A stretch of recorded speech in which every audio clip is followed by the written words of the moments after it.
Dr. Ackerman is back with us to help us understand why people, doctors too, are often skeptical about new kinds of treatments in whatever field. Good morning. Good morning.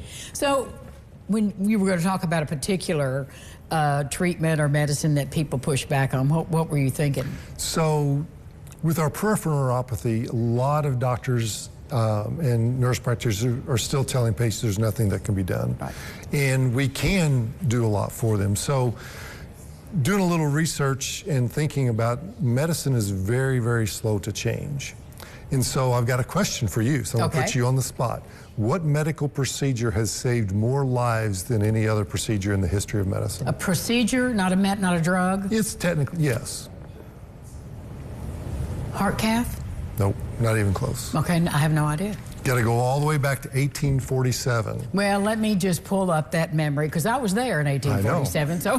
So, before I tell you what it was,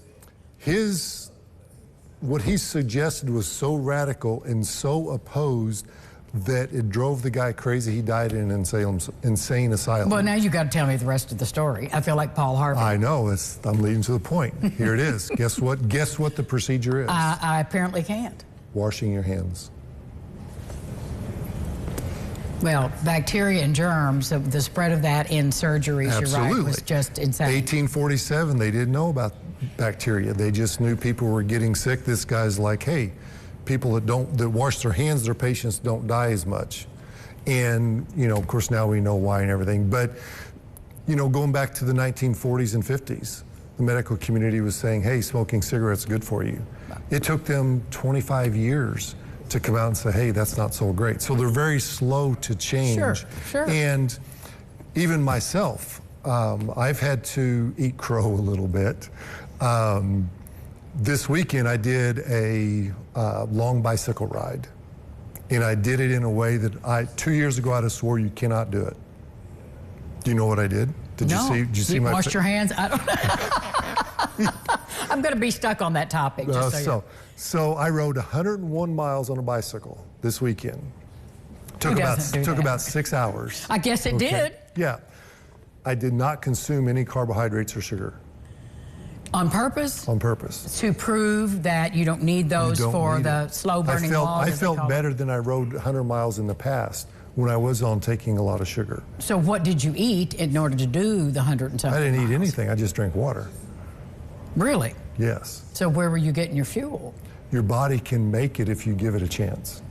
Okay, I'm going to be like those people that doubted the hand-washing doctor.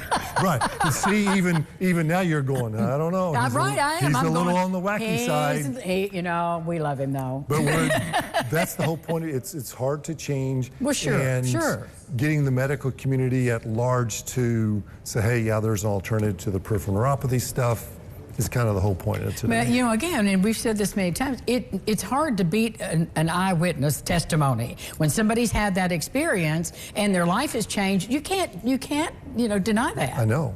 There was a list to a podcast the other day. A gentleman fasted for 5 days. Mm-hmm. Nothing. No food, just water. He ran a marathon each day. Each day? Each day. Oh, I think I saw that on something. Yeah. Maybe on He's down in Facebook. Australia. Yeah. Just to prove the point that we don't necessarily need all the carbs and all the sugar and all the processed stuff. That our bodies are very efficient once it changes gears and starts running off of its own energy. Well, you're living proof of that, for sure, of a 100-mile bike ride. Well, give them a call if you are experiencing neuropathy, because there's something that can be done. Right. Yeah, absolutely. Thank you. All right. We'll be back with more Lifestyles. Wash your hands, all of you.